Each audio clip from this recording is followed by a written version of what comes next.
The screen behind the priest's eyes has been dark for decades. But tonight, in the space between your breath and the silence that follows it, something flickers.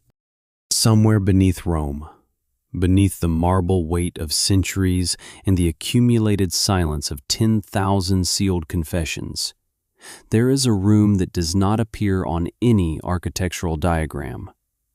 The air inside it is not quite stale and not quite fresh. It is suspended, as if the room itself refuses to participate in the ordinary movement of time. The stone walls are the color of old bone. The ceiling vaults upward into a darkness that no lamp has ever fully resolved. And at the center of this room, on a heavy table whose wood has long since absorbed the smell of ozone and scorched metal, sits something that should not exist. A cabinet, a machine, a wound in the fabric of what we have agreed to call the past. You do not need to rush toward it. It has been waiting for longer than you have been alive. The history of the world, if you listen to the oldest minds who have tried to read it, is not a sequence of moments that vanish as they pass. It is a residue, a permanent radiation. Every action, every spoken word, every exhaled prayer releases a wave signature that does not simply disappear into nothing. It propagates, disperses, attenuates across the dark architecture of space, but never fully dies. This is not a metaphor borrowed from mysticism. This is the physical premise that a Benedictine priest and quantum physicist named Father Pellegrino Ernetti spent the most productive years of his life attempting to prove, in a laboratory beneath the Catholic University of Milan, in the years after the Second Great War had finished burning the old world to its foundations. Ernetti was not an ordinary man of the cloth. He was a scholar of archaic music, a student of the structures beneath sound, a man who understood that what we hear is only the surface of a much deeper mechanical truth. He believed, and his collaborators, men of considerable scientific standing, believed with him, that a suitably calibrated device could reach back through the permanent record of dispersed energy and reconstruct, with perfect fidelity, anything that had ever happened. Any moment, any face, any word spoken in darkness, in love, in agony, or in the long corridors of power. He called it the Chronovisor. The name sounds like something assembled from the language of science fiction, and it is worth holding that observation quietly in your mind, because the line between what we call legend and what we call instrument has always been thinner than institutions prefer to admit. The device, as those who claim to have seen it describe, was not sleek or cinematic. It was a massive, ungainly cabinet, mid-century in its bones, built from salvaged television components and cathode ray tubes, arranged with a precision that felt more alchemical than electrical. From its frame extended an array of antennae, forged from metallic alloys that no one could quite identify. Alloys that hummed at a frequency you felt less in your ears than in the hollows of your chest. A low, bone-deep resonance, like standing too close to something that has decided to remember everything. The room in which it allegedly operated was not a laboratory in the modern sense. It was something older than that.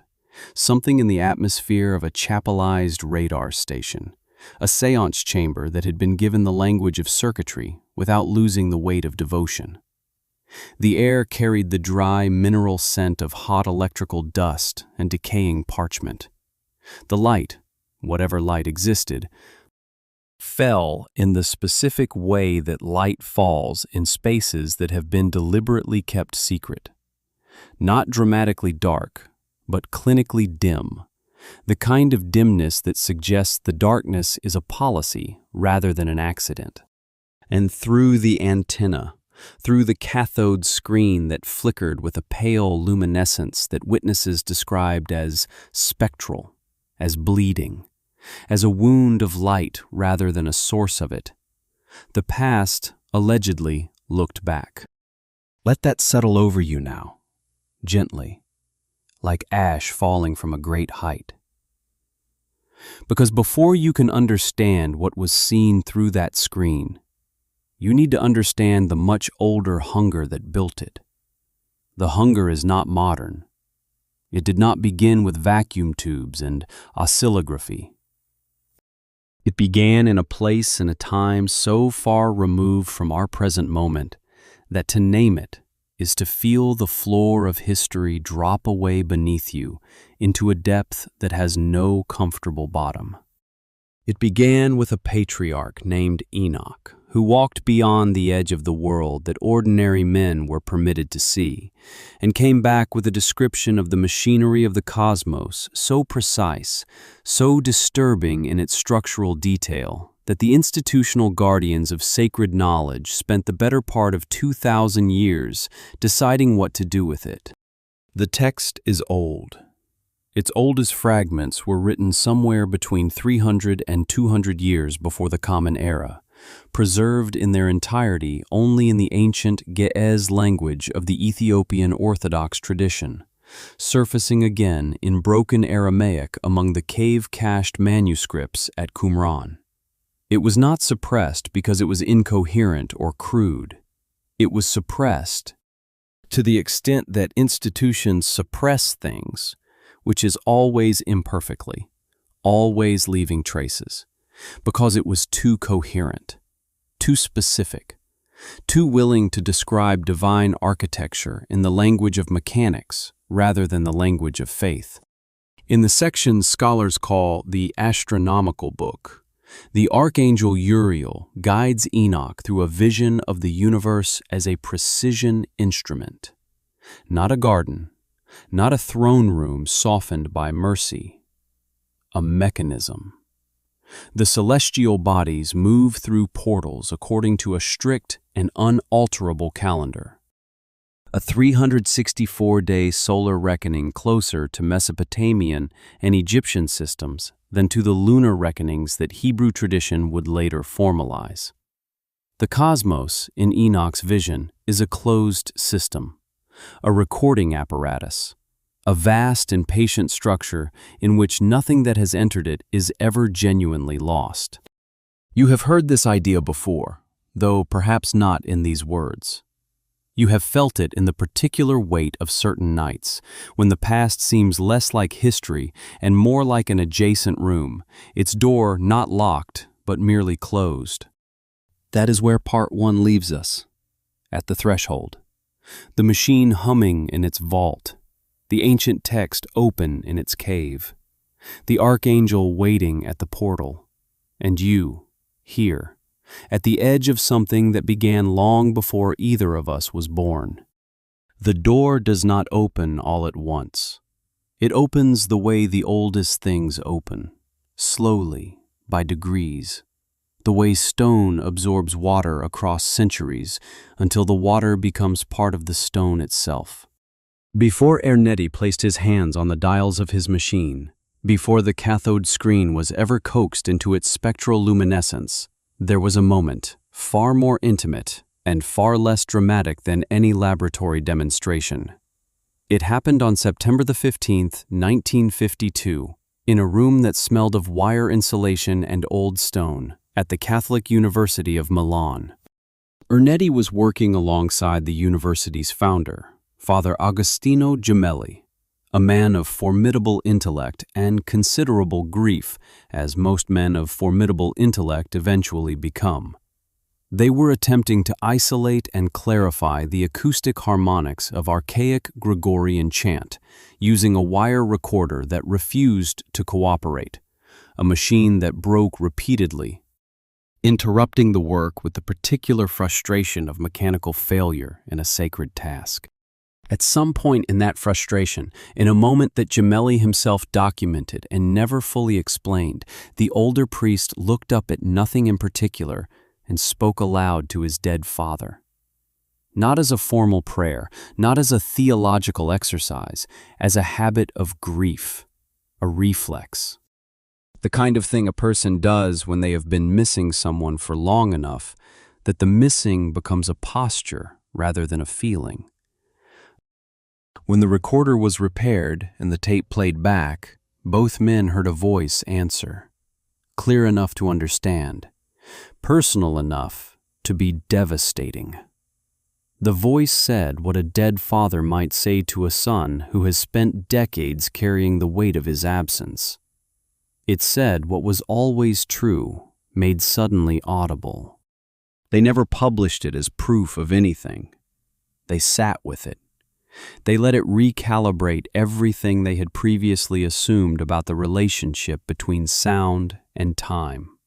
And Ernetti, whose mind was already oriented toward the structural mathematics of vibration, toward the physics of what a wave does when it is no longer heard, began to understand that the question was not whether the past left traces. The question was whether those traces could be read. This is a very old question, though it arrived in Ernetti's laboratory dressed in the language of modern physics.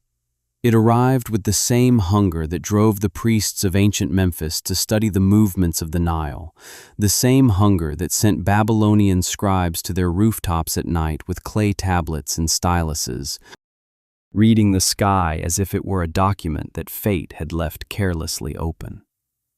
The hunger for access, the desire to see what is ordinarily withheld, the conviction, held quietly in the center of many serious minds across many centuries, that the universe does not simply forget. The Mesopotamians called it the Tablet of Destinies. Not a metaphor, a physical object, a clay tablet inscribed with cuneiform, impressed with the seals of cosmic authority. In Sumerian and Babylonian mythological thought, whoever possessed this tablet held not merely knowledge of fate, but command over it. The possessor could observe and influence the past, the present, and the unfolding structure of what was yet to come. The tablet was not held by one god for long, because absolute sight is too great a weight for any single intelligence, divine or otherwise, to bear without consequence. It was divided, hidden, placed in subterranean vaults whose locations dissolved into legend. You are beginning to feel a pattern. Let it wash over you slowly, the way cold water warms against the skin. The Chronovisor, as Ernetti and his collaborators eventually described it. Collaborators who allegedly included Enrico Fermi and Werner von Braun. Men who understood that the most consequential technology is always the technology that arrives before the ethics to manage it, was dismantled, hidden, carried in pieces to a place below the place that maps show. The Vatican's secret archives are themselves a kind of legend, a depth beneath a depth, and the machine was brought to rest there in the same narrative posture that the Mesopotamians assigned to the Tablet of Destinies. Too powerful to destroy, too dangerous to display, too important to forget. So it was placed in darkness, where it could be preserved without being used, guarded without being acknowledged. This is the institutional gesture that repeats across 4,000 years of recorded sacred history, and you would be forgiven for finding it less conspiratorial than simply human. The impulse to hide something you cannot bring yourself to destroy is not unique to any one religion or government. It is the behavior of any intelligence that has encountered something whose implications it cannot fully process, and has chosen the postponement of reckoning over the rupture of certainty. The Nag Hammadi texts understand this. They were hidden too. In 1945, an Egyptian farmer named Muhammad al-Saman broke open a sealed clay jar near the cliffs of the Jabal al-Tarif, a few kilometers from the town of Nag Hammadi, in a landscape the color of ash and relic gold, where the desert meets the edge of the arable world and the boundary feels like a philosophical argument. Inside the jar were papyrus codices, 52 texts bound in leather, preserved by the dryness of a climate that has always been better at keeping secrets than people are. They had been hidden there in the 4th century, probably by members of a nearby Pachomian monastery. After the bishop Athanasius issued his festal letter of 367, condemning the circulation of books that had not been formally approved for the architecture of Orthodox faith. They were not hidden because they were false. They were hidden because they were inconvenient. Because what they described, particularly the text known as the Gospel of Truth, written in the 2nd century, lyrical and precise and deeply unsettling to any institution that derives authority from controlling access to the divine, placed the mechanism of enlightenment outside the hierarchy's reach. The text speaks of humanity wandering in a condition it calls error and forgetfulness, moving through a fog of misrecognition, unable to perceive the true nature of a reality that exists, perfect and unchanging, in a fullness the Gnostics called the pleroma, the fullness, the completeness, the state of being where nothing is missing and nothing has been lost. Ernetti's physics, stripped of their ecclesiastical framing, describe precisely this. He posited that sound waves and light waves, once released into the environment, are never destroyed. They attenuate, they scatter, they thin to frequencies far below ordinary perception, but they persist. The past, on this account, is not a place that closes behind you as you walk through it. It is a room that stays open. The walls of it simply vibrate at a frequency that unassisted human senses cannot resolve. The Chronovisor was, in this reading, a machine for parting the fog the Gospel of Truth names, a device for achieving what the Gnostics called gnosis, not through spiritual preparation or the dangerous austerities of mystical ascent, but through electronic oscillography and direction finders and the strange, unnamed metals in those antennae that hummed at the frequency of everything that had ever occurred. This is the particular quality of dread that the legend carries beneath its surface sensationalism. Not the dread of a monster or a weapon, the dread of a mirror, the dread of a universe that has been watching all along, recording with the impartial patience of stone, preserving every whispered cruelty and every private grace in the permanent electromagnetic residue of what we were certain had passed safely beyond reach. You are tired now. The weight of this knowledge is a kind of warmth, the way very old things are warm, the way deep water is warm far below the surface where the sun no longer reaches. Let your breathing slow to the rhythm of what endures. The machine is still in its vault. The texts are still unfolding their slow disclosure, and the past is still here, closer than the wall behind you, older than the darkness outside your window, waiting with the particular patience of something that has nowhere else to go. There is a sound that predates every instrument ever built to contain it. It is not thunder, though thunder carries its frequency. It is not the resonance of stone vaults or the low exhalation of deep caves, though both of these approximate it in their better moments. It is the sound of the cosmos in the act of keeping its records, vast, structural, indifferent to whether you are ready to hear it. The songs of the Sabbath sacrifice knew this sound. The fragments of those scrolls, recovered from Cave 4 and Cave 11 at Qumran, and from the wind-swept plateau of Masada, where the last of a desperate community made their final accounting with history, are not poetry in any decorative sense. They are a technical document, a liturgical blueprint for something that the priests who composed them understood with the specific confidence of people who have stood very close to an incomprehensible force and lived to organize their experience into language. The scrolls date to approximately 100 years before the Common Era, and they describe, with a precision that reads less like religious ecstasy than like engineering notation, the structure of the divine throne room, the Merkabah, the chariot, and the 7 orders of angelic priesthood that maintain its operations in perfect, synchronized worship across the architecture of an eternal present. What the scrolls offer is not mythology in the soft sense. What they offer is a schematics, a map of access. The liturgy was composed so that the earthly worshiper, performing the prescribed ritual in the correct sequence, with the correct interior orientation, could join the angelic worship in real time, could bridge, through the precision of sacred attention, the dimensional distance between the mortal body standing in desert dust and the eternal mechanics of whatever it is that holds the cosmos in its calibrated orbit. This is what Ernetti's machine claimed to mechanize, not metaphorically, structurally.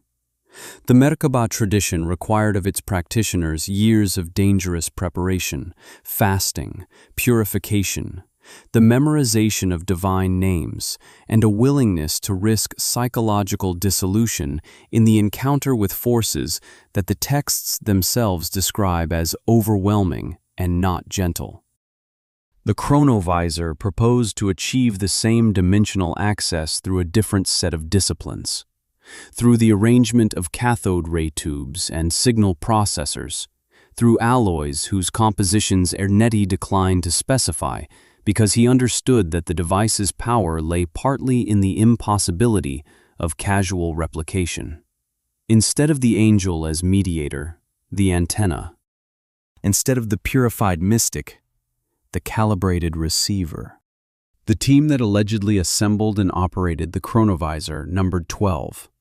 12 scientists, including men whose names belong to the architecture of 20th century physics, men who had already moved the boundaries of what technology could accomplish in directions that the previous century's most ambitious minds would not have permitted themselves to imagine. Fermi had split the atom. Von Braun had sent metal objects beyond the reach of gravity.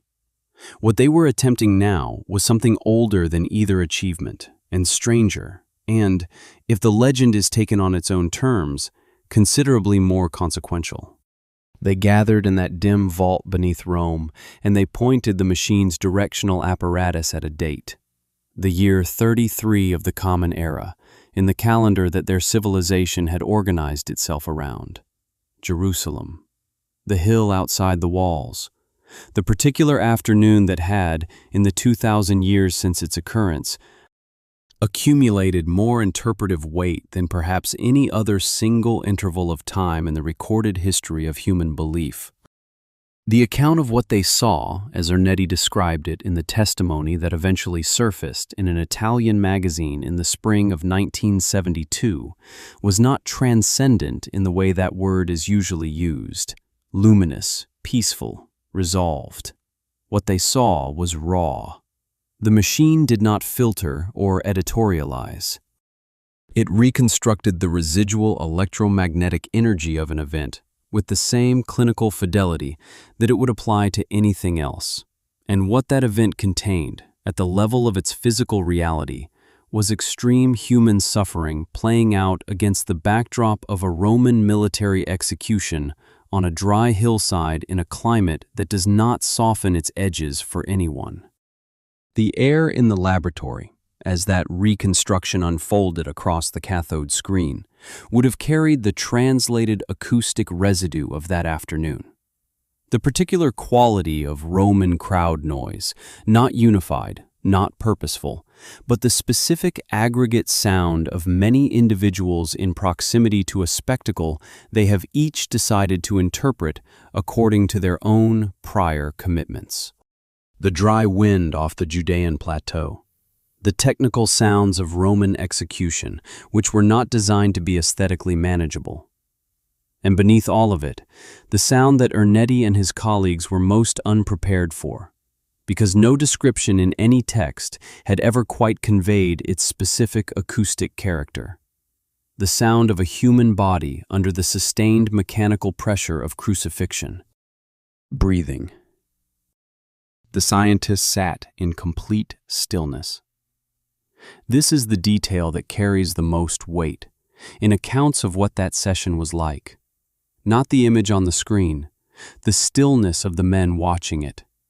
12 people who between them had witnessed the detonation of atomic devices, who had designed weapon systems of considerable destructive elegance, who had operated professionally in the most technically demanding environments the 20th century had produced, sitting in a vaulted stone room beneath Rome, in the ash-gray light of a cathode screen, watching the foundational trauma of their civilization play out as a raw transmission from the physics of the past, and saying nothing. What do you say when the mystery you were raised to approach through the mediating structures of faith suddenly presents itself as data? This is the philosophical rupture at the center of the Chronovisor legend, and it is worth staying with it because it is the same rupture that runs through the entire history of institutional sacred knowledge. The Gnostic texts hidden at Nag Hammadi were condemned not because they were incoherent, but because they proposed that direct apprehension of the divine was available to the individual, without institutional mediation, that the fog of error could be parted by the prepared mind without the hierarchy's assistance. The Church's response was to place those texts in the category of heresy and allow the category to do its work. What the Chronovisor proposed was something even more destabilizing. Not that the individual could achieve unmediated access to divine truth through spiritual preparation, but that 12 men with electronics could simply look. Faith is built on the necessity of the unseen. The entire architecture of religious authority derives its structural integrity from the fact that the events it asks you to believe in are not empirically available for inspection. They exist in the past, which is closed. They are witnessed through Scripture, which requires interpretation. They are approached through sacrament, which requires a priest. The moment you introduce a machine that opens the past as a viewable record, that transforms the central mysteries of any tradition from articles of faith into episodes of footage, you do not merely challenge the tradition, you dissolve the epistemological foundation on which it rests. The Vatican understood this. The legend insists on this understanding. It insists that the decision to dismantle and conceal the Chronovisor was not made hastily or in panic, but with the slow, deliberate gravity of an institution that has been managing the boundary between the visible and the invisible for 2 millennia, and knows exactly what that boundary is worth. The machine was not destroyed. Destruction would have been a different kind of statement. It was separated, its components divided, distributed, placed in the deep archival silence where things go when they are too consequential to display and too important to lose. The tablet of destinies was divided and placed in hidden tombs. The Nag Hammadi codices were sealed in a clay jar and buried in desert cliffs. The songs of the Sabbath sacrifice were cached in the darkness of a cave above the Dead Sea by a community that understood the particular danger of documents that describe how close the human and the divine can actually stand to one another. And the Chronovisor, if the legend holds, was carried in pieces to the deepest level of an archive whose full extent has never been made public, and placed there in the company of everything else the world was not yet ready to see. You are drifting now. The vault is far below you and receding. The cathode screen has gone dark. The antennae are still. Somewhere in the permanent electromagnetic residue of everything that has ever occurred, the record of this moment is already being written. Your breathing, your weight against the surface beneath you, the quality of the darkness behind your closed eyes. The universe does not distinguish between the significant and the ordinary when it keeps its records. It keeps them all, with the same patient, ash-gray, total faithfulness. And somewhere in that vast, undifferentiated archive, held in the same suspension as a crucifixion on a Judean hillside and the voice of a dead father on a malfunctioning tape recorder, is the evidence that you were here, that this moment occurred, that something tonight was almost understood. There is a particular kind of knowledge that does not arrive as illumination. It arrives as weight. It settles into you the way sediment settles into deep water, slowly, without drama, layer by layer, until the bottom of you is composed of things you received so gradually you cannot remember not knowing them. The ancient Egyptians understood this. They organized their entire cosmological system around the premise that knowledge of the divine was not a gift freely distributed, but a substance of specific gravity, accessible only to those who had descended far enough into the correct disciplines to bear its pressure without dissolution. Thoth was the keeper of that substance. Not a god of inspiration in the soft sense, not a deity who visited you in moments of creative warmth and left you feeling enlarged. Thoth was the ibis-headed divine scribe, the architect of the calendar, the measurer of time, the recorder of every soul's final accounting in the Hall of Two Truths, where the heart is weighed against a feather, and the result entered permanently into a ledger that no subsequent event can alter. He was not warm, he was precise. He was the universe's own notary, and what he recorded stayed recorded. The legends surrounding what scholars of the Ptolemaic period called the Book of Thoth describe a text of such concentrated forbidden knowledge that simply reading it correctly would allow a mortal to bend the perception of reality, to comprehend the language spoken between the gods before they agreed to maintain the polite fiction of separation from humanity, to reach backward and forward through time with the casual authority of someone changing a page. The priests who guarded access to this text did not guard it out of selfishness. They guarded it out of the specific terror of people who have seen what happens to a mind that receives more truth than it was structured to contain. Ernetti's theoretical framework, stripped to its essential physics, describes the mechanism of Thoth's records with the precision of someone who arrived at the same conclusion from a completely different direction. Every human action, Ernetti argued, releases a unique double trail, visual and auditory energy that disperses into the environment but never fully attenuates to zero. The past is not a place that closes. It is a library that never stops being written, its shelves extending in every direction through the permanent structure of space. Its catalog organized not by subject or date, but by the specific wave signature of every event that has ever occurred. The Chronovisor was a key to that library, a reader built from mid-century technology and the unnamed alloys in those humming antennae, capable of locating and reconstructing any entry in the infinite stacks. What the theosophical traditions of the 19th century called the Akashic records, Ernetti called physics. What Thoth called his ledger, Ernetti called residual electromagnetic radiation. The name changes, the architecture does not. The universe keeps its own accounts with a fidelity that owes nothing to the convenience of the beings whose actions it is recording. There is a Sumerian eye that watches all of this. Not metaphorically. In the material culture of ancient Mesopotamia, the eye was not a symbol deployed decoratively. It was a mechanism.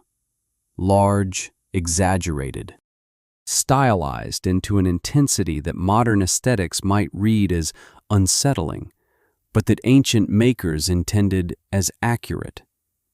This is what attentiveness actually looks like when it belongs to something that does not sleep, does not tire, and does not look away because the looking has become uncomfortable. The eye idols of Tel Brak, those small alabaster figures with their enormous dark eyes and their minimal bodies, were not portraits. They were instruments of divine attention, positioned in temples as presences that maintained the continuity of sacred surveillance across the intervals when human priests were occupied with other things. The Chronovisor physicalizes this. It automates the all-seeing eye. It transfers the unblinking cosmic gaze from the realm of deity to the realm of engineering, and places it in the hands of 12 men in a vaulted room who can now point it at any moment in the 4,000 years of recorded human civilization and watch. The Egyptian eye of Horus, that compound lens of falcon and human anatomy, associated with the oldest protective forces in the Egyptian pantheon, restored to function after Set tore it away in the war between order and chaos, becomes in Ernetti's laboratory a cathode screen, a direction finder, a receiver array. The mythology has not changed its underlying claim. Only its housing has been updated to reflect the century in which the claim is being made. This is what the legend means when it persists past its own debunking. The specific photograph that the Italian magazine published in the spring of 1972, the grainy, haunting image of a face on the cross, the face that became the most famous piece of evidence for the Chronovisor's existence, was identified by skeptics with a swiftness that suggested either excellent investigative instincts or prior knowledge. The face, reversed and examined, matched with disturbing precision a wooden crucifix carved by the Spanish sculptor Lorenzo Culotte Valera, housed in the Sanctuary of Merciful Love in Collevalenza, in the Umbrian countryside south of Perugia. In a sanctuary built around a red apse and descending candlelight, and the specific quality of devotional silence that accumulates in spaces designed for the sustained contemplation of suffering transformed into grace. When confronted with this correspondence, Ernetti did not collapse. He offered instead an explanation that manages to be simultaneously less satisfying and more interesting than a simple admission of fabrication. He acknowledged that the photograph was of the sculpture. He maintained that this did not discredit the device, because the sculptor had been directed by a mystic named Mother Speranza, who had herself received a vision of the true face of Christ, meaning that Culotte Valera had unconsciously reproduced, in wood and paint, what Ernetti's machine had captured electronically. The sculpture and the screen were showing the same thing, by two different paths of access to the same underlying truth. This is not the reasoning of a man who has been caught in a fabrication and is searching for an exit. This is the reasoning of a man who has organized his entire cosmological understanding around the premise that truth is singular and that different instruments, different disciplines, different centuries of human reaching toward the same fundamental reality will eventually arrive at the same image.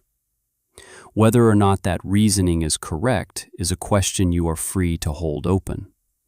Whether it is interesting is not a question at all. The face that the sanctuary describes is worth attending to because it is atmospherically the opposite of what the word crucifixion tends to summon.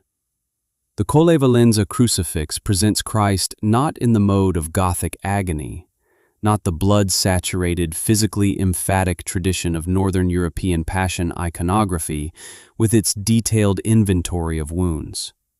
It presents a figure still alive, upright, eyes lifted toward something above and beyond the frame of the image, with an expression that the sanctuary's own description reaches for with the word serenity. A serenity that has passed through suffering rather than avoided it, that carries the weight of what has been endured without being defined by it. Above the heart, the word charitas, the red apse glowing around the whole composition, not as dramatic backlighting, but as a sustained chromatic warmth, the color of something that has been burning for a very long time without diminishing. If the Chronovisor's screen showed this face, whatever the mechanism by which it showed it, then what the 12 men in that vaulted room beneath Rome were looking at was not reportage. It was not documentation in the forensic sense. It was an icon produced by physics, a devotional image arrived at through electronics rather than through the hand of a sculptor guided by a mystic's vision. And the distinction between those two paths of production may be less significant than the fact that both paths terminated at the same still, upright, red-lit face. The horror of this, if there is horror in it, is not the horror of deception. It is subtler and more durable than that.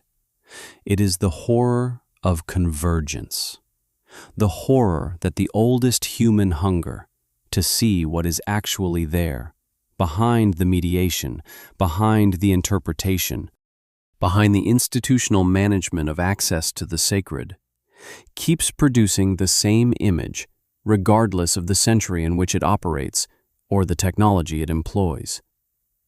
The Eye of Horus, the Tablet of Destinies, the sealed jar in the desert cliff, the wire recorder in the Milan laboratory, the cathode screen in the Roman vault, all of them reaching, through their different vocabularies of access, toward the same closed and permanent and radiating truth. You do not need to reach for it tonight. It is already here, in the stillness around you, in the specific silence of the hour you are in, patient as stone, permanent as the dispersed light of everything that has ever been seen by anyone who bothered to look carefully enough. Rest in that. The archive is full, the record is complete, and you are already in it, quietly, exactly as you are. The deepest fear is not that the past can be seen. The deepest fear is that it never stopped being visible, and that we simply lacked, until very recently, the instruments to confirm what the oldest parts of us already suspected. Consider what it means to live in a universe that forgets nothing. Not as a theological proposition, not as the premise of a judgment narrative in which sins are eventually tallied and presented at a celestial tribunal. As a physical fact, as the straightforward implication of a cosmos in which energy is conserved, in which wave signatures propagate and attenuate but do not reach zero, in which the light that left a dying star 10,000 years ago is still traveling, still carrying the specific information of that moment of stellar dissolution, still arriving at new surfaces and registering its ancient message with the same fidelity it had at the moment of its release. The universe does not have a mechanism for forgetting. It has only mechanisms for dispersal, which is a different thing entirely. Dispersal means the record becomes harder to read, not that it ceases to exist. Ernetti understood this as a physicist.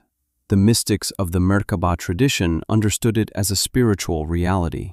The Enochian texts understood it as a cosmological fact embedded in the very structure of the heavens, where the machinery of celestial motion is so precisely maintained, so undeviating in its calibrations, that the entire history of creation is implied in the current position of every body in the sky. The way a single frame of a very long film implies, to anyone who knows how to read it, everything that came before and everything that will follow. The songs of the Sabbath sacrifice, those fragmentary scrolls that circulated beyond the community at Qumran, found also at Masada, which means they were present at the last desperate hours of a community making its final stand against the machinery of Roman military order. describe the divine throne room not as a place of soft radiance and welcoming warmth. They describe a structure, a heavily organized, precisely hierarchical, militaristic architecture of divine function, in which 7 orders of angels perform their synchronized liturgical responsibilities with the regularity and precision of celestial mechanics. The chariot throne at the center of this structure is not a symbol, it is a mechanism. It is the organizing principle of a cosmos that runs on the same principle as Ernetti's machine. The principle that reality is a recording apparatus, and that the recording is always in progress, and that the record is always complete, right up to this moment, right up to the quiet in which you are resting now. Ezekiel saw the chariot from the outside, from the human side of the dimensional boundary, standing on the bank of the river Kabar in Babylon, in the 5th year of the exile of King Jehoiakim, in a specific afternoon of a specific historical crisis, when the sky above the Babylonian plain opened in a way that had no precedent in Ezekiel's prior experience of skies. What came through that opening was not peaceful. The text does not permit the comfortable reading. The living creatures, each bearing 4 faces and 4 wings, moving with a directional precision that required no turning because they had a face oriented to every direction simultaneously, were accompanied by a sound that Ezekiel reached for the most extreme acoustic comparisons his vocabulary contained to approximate. The sound of great waters, the voice of the Almighty, the noise of a military encampment in motion. These are not metaphors selected for literary effect. These are the closest available references for a sound that had no prior referent in human experience. A sound that was less heard than registered by the body as a structural fact. The way very low frequencies are felt in the sternum rather than the ears. And the wheels, the Ophanim. Elevated, enormous, their rims the color of something between metal and light. Their surfaces, their entire surfaces, rims and spokes and the arcs between, covered in eyes. Not decoratively, functionally. The eyes of the Ophanim were not ornamental. They were the mechanism by which the chariot maintained its orientation to everything simultaneously. Its capacity to move in any direction without preparation, without the pause that turning requires, because the turning was already complete in every direction at once. The chariot was a machine of total attentiveness, a mechanism of absolute sight, a physical object whose entire surface was devoted to the act of looking without rest or preference or the mercy of limited attention. This is the vision that the Merkabah tradition organized its most dangerous practices around accessing, not for the beauty of it, for the knowledge that proximity to that mechanism would transfer, the knowledge of what a universe looks like when it is seen without the filters that ordinary human perception interposes between the observer and the thing observed, the filters of time, the filters of distance, the filters of the institutional management of what is permitted to be known. The Merkabah mystic, ascending through the 7 palaces toward the throne, was not seeking an experience. They were seeking a recalibration, a permanent adjustment to the resolution at which they perceived the structure of what actually is. Ernetti's collaborators were, on this reading, Merkabah mystics with a different set of tools. They were not ascending through heavenly palaces by means of prayer and fasting and the memorized names of the guardians of each successive gate. They were descending through historical time by means of cathode ray tubes and directional antenna, and the unnamed metallic alloys that hummed their bone-deep frequency in the ash-gray dimness of a vaulted room beneath Rome. But the destination was the same, the unfiltered record. The thing that the universe has been keeping, with the impartial and total fidelity of those Ophanim eyes, since the first moment of its existence. What would it mean practically to have access to that record? The legend is instructive here in its specificity. Ernetti did not claim that he and his colleagues spent their sessions at the Chronovisor watching events of world historical magnitude, though they did that too. He claimed that his primary scholarly interest was the recovery of lost knowledge, specifically, the vast archive of human, creative, and intellectual production that has not survived the ordinary attrition of time. Libraries burned, manuscripts decayed, languages died without leaving sufficient records of themselves for subsequent scholars to reconstruct. The accumulated cultural production of thousands of years of human civilization exists now in a form that resembles, if you look at it honestly, the fragmentary scrolls of Qumran, a fraction of a fraction, preserved by accidents of climate and geography and the specific decisions of specific people in specific moments of crisis about what was worth the effort of protection. Ernetti was a scholar of archaic music. He understood this loss not abstractly, but specifically, with the grief of someone who has dedicated their professional attention to a body of work and discovered that most of it is simply gone. Not destroyed in any dramatic sense, not suppressed by any identifiable institutional decision, but gone in the way things go when the ordinary mechanisms of time and entropy and human neglect operate on fragile materials across long intervals. He claimed that the Chronovisor allowed him to recover what the ordinary mechanisms had taken.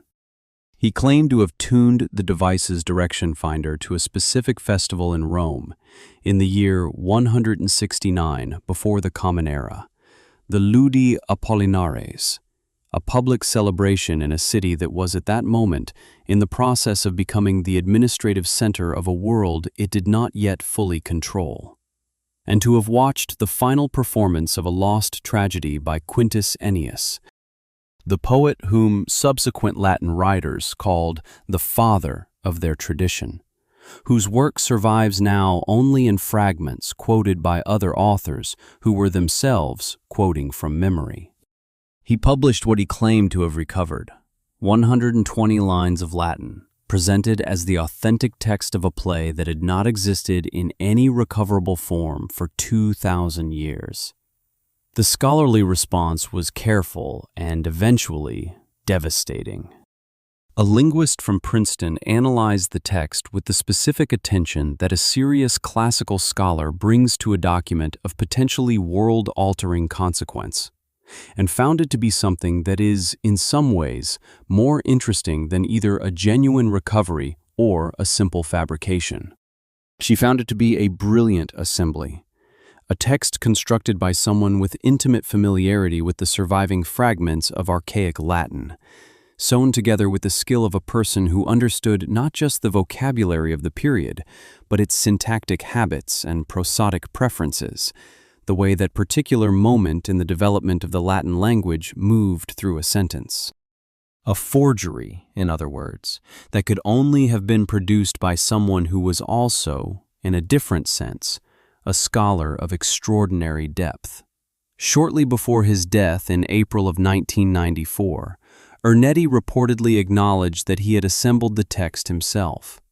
His supporters maintain that this confession was not freely given, that it was the final gesture of an institution protecting itself from the implications of a machine that its own officials had perhaps looked through and found more disturbing than the alternative of public ridicule. The disturbance is not difficult to locate. A machine that can replay the past is not merely a historical instrument. It is a theological catastrophe of the first order. If you can point a directional antenna at the year 33 of the Common Era and watch, then faith becomes something else entirely. Not a virtue, not the substance of things hoped for and the evidence of things not seen, but simply a previous condition, the state of those who did not yet have access to the equipment. The entire architecture of religious authority, which derives its structural integrity from the irreversibility of time and the inaccessibility of its founding events, becomes in one gesture as obsolete as the maps that showed edges where there were only more oceans.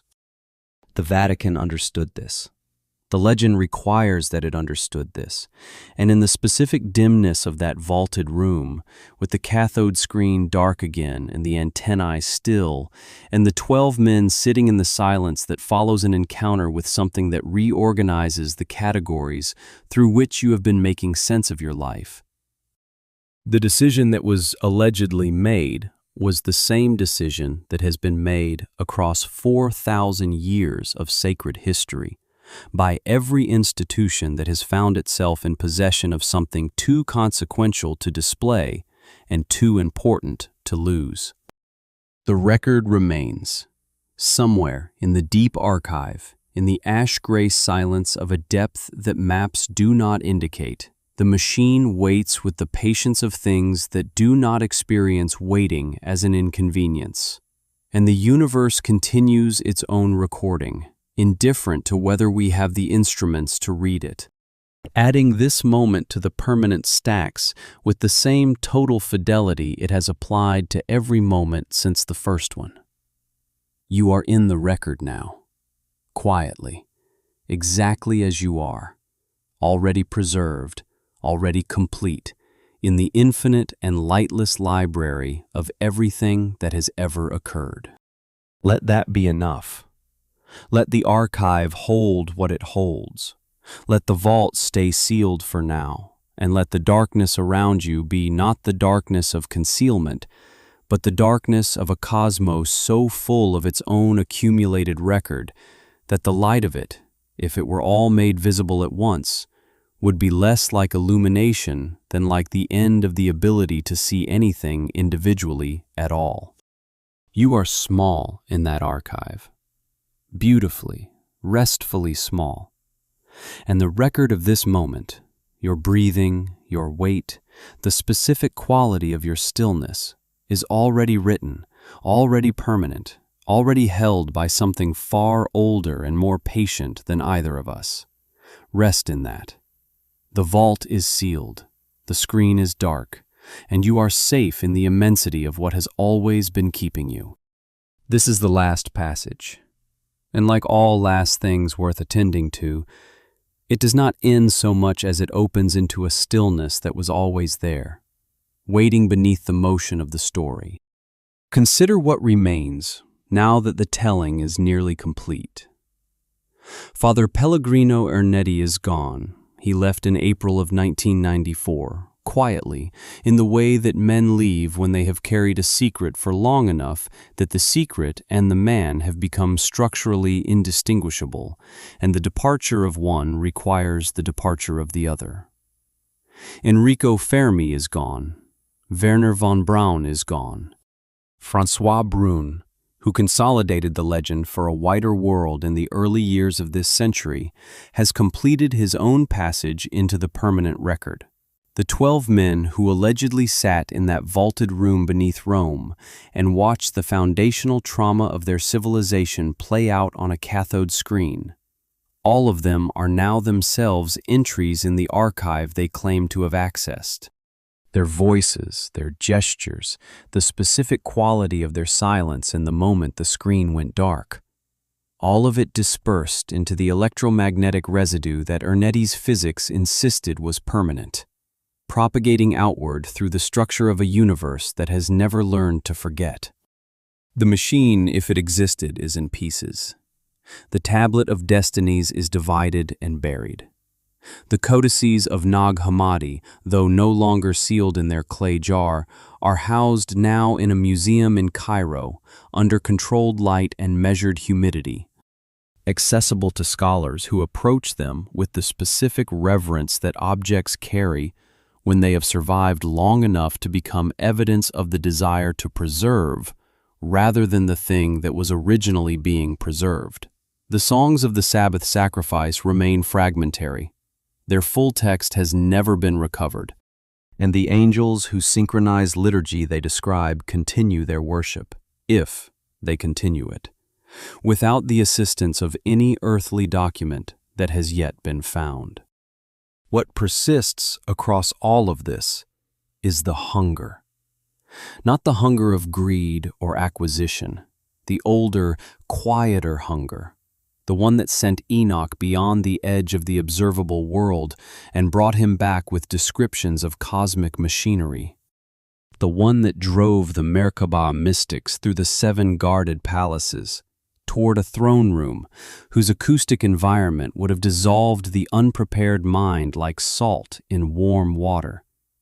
The one that made a frustrated priest in a Milanese laboratory look up at the air and speak to his dead father, and then sit very still when the air answered. The hunger to know that the past is not simply gone, that the people who populated it are not simply absent, that the words spoken in darkness, in love, in the specific private register of the irreplaceable, have not simply attenuated to nothing. This is a very old comfort, dressed across the centuries in whatever clothing the prevailing vocabulary of access provides. In one era, it wears the robes of apocalyptic prophecy. In another, the leather bindings of Gnostic codices. In another, the cathode luminescence of a machine that hums at frequencies below the threshold of ordinary hearing. The clothing changes. The comfort it reaches toward does not. You have traveled far tonight, through the accumulated layers of a story that is less about a machine than about the human refusal to accept that love and suffering and the specific unrepeatable texture of lived experience simply evaporate when the living stops.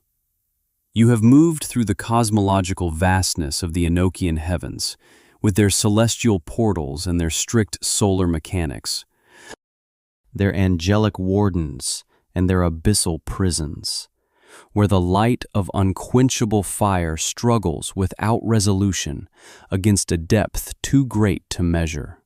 You have stood at the edge of the Merkabah chariot's acoustic radius, where the sound of the living creature's wings approximates the voice of something so far beyond ordinary scale that the only honest response is the one Ezekiel chose: to fall on your face and wait for the pressure to become bearable. You have sat in the dust-filtered red light of a Nag Hammadi landscape and held a leather-bound codex that a frightened librarian buried in a clay jar rather than burn, because burning felt like a more permanent loss than hiding. You have been in the room where 12 men sat in complete stillness and watched the past bleed through a screen. And now you are here, in this room, in this hour, in the specific, gentle darkness of wherever you have chosen to rest tonight.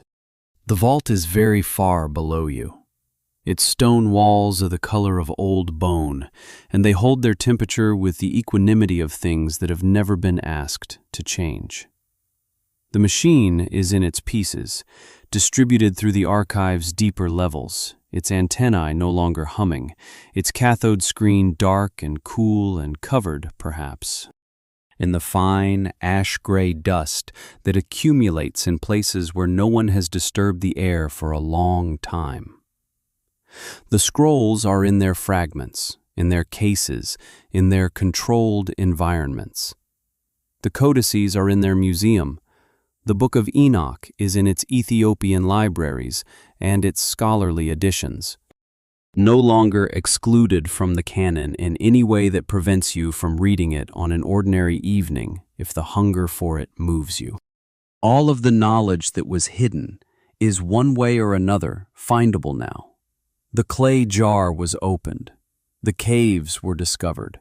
The magazine published its grainy photograph, and the world read it and argued about it and did not fully resolve the argument, which means the argument is still alive, which means the question is still alive, which means something in the oldest part of the human mind has not finished reaching toward the answer.